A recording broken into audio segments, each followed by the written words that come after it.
Hello, and welcome to my channel. My name is Jonathan Cohn, and today I have my book review of the book Hook, a novelization by Terry Brooks, based off of the screenplay by Jim V. Hart and Malia Scotch Marmo, and the screen story by Jim V. Hart and Nick Castle.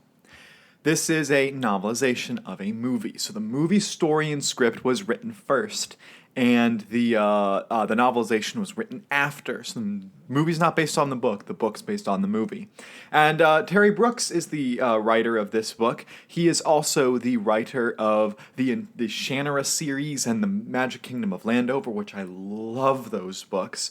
I'm a huge fan of his other works. And this is also not his only novelization that he's done. He also did the novelization of Star Wars: The Phantom Menace.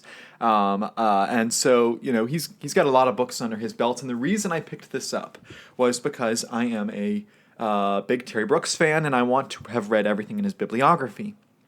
And so this book, I picked it up, and I actually knew the history of this book before I even started it.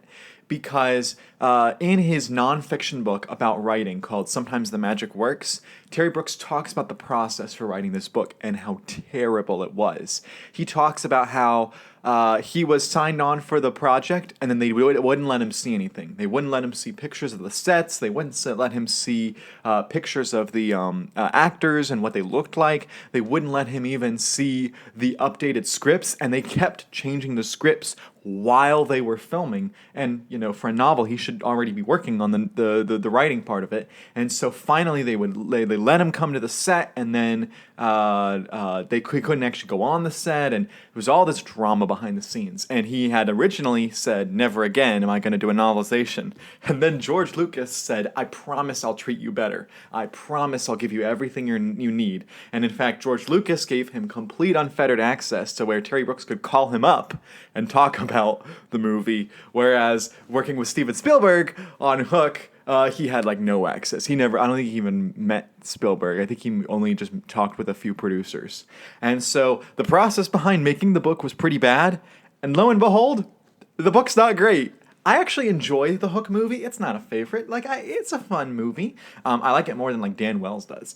He has a very interesting thoughts on the movie. But I think it's a fun movie. Have fun watching it. But I think the book is just not good. For one, it's just so short. It's 210 pages, and it barely just covers the screenplay. And not just that it barely covers, it doesn't add anything. At least, with his Phantom Menace novel, he actually added a few extra scenes. He actually included some new dialogue, some new things. There's not really anything new to this book. It really just feels like a retread. And even then, he rearranged stuff, and I don't necessarily think it's necessarily Terry Brooks' fault, because I think that, because the script kept changing and they kept changing the order of the movie, that's why certain things in the book happen out of order, and it just didn't work right. And it just, the book just falls flat in just about every conceivable way. There is one thing in the book that I do believe is Terry Brooks' fault and not the fault of the producers in the movie, and that is the whimsy. This book is lacking the whimsy that the movie had. And maybe it's just because it doesn't have the spectacle of the visuals and the acting caliber, but the script for Hook is a funny script.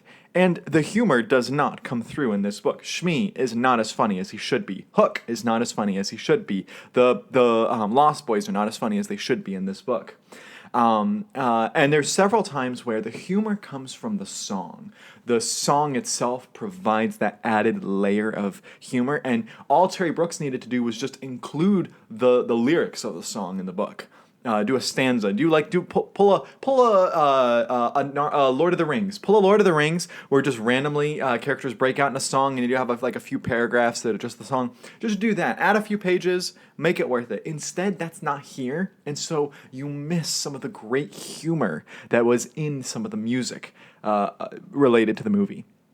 And so that was just, I felt, one thing that he was missing. And also the lacking of whimsy, which is funny because Terry Brooks writes whimsical tales with his Shannara and with his Magic Kingdom of Landover. Those are very much like adult whimsy. Whereas I feel like this had, there was supposed to be elements of childlike whimsy, and he missed that.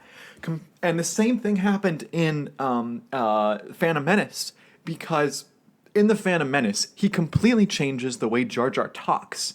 For instance, anytime in Phantom Menace, whenever Jar Jar says Misa, Terry Brooks changed it to Mia, and he tried to make it sound less crazy and wacky and silly and childlike. And I understand. I think that Terry Brooks has this element of wanting to be more professional, but still, it just didn't come across well, and it just made the book just fall flat. I read it really quickly, and there's nothing special about it. I think this goes at the bottom of my Terry Brooks collection. Just did not work at all. Definitely, if you want to check out Terry Brooks, read his Shannara books, read his Magic Kingdom of Landover books. Don't read Hook. Hook was just not the right fit for him, and even if he had a great experience with working on the book, it still would not have been a great book, I think, because I just think he was just the wrong person to write the novelization for. It's just not his talent, and of course he has other talents. So he could do other things.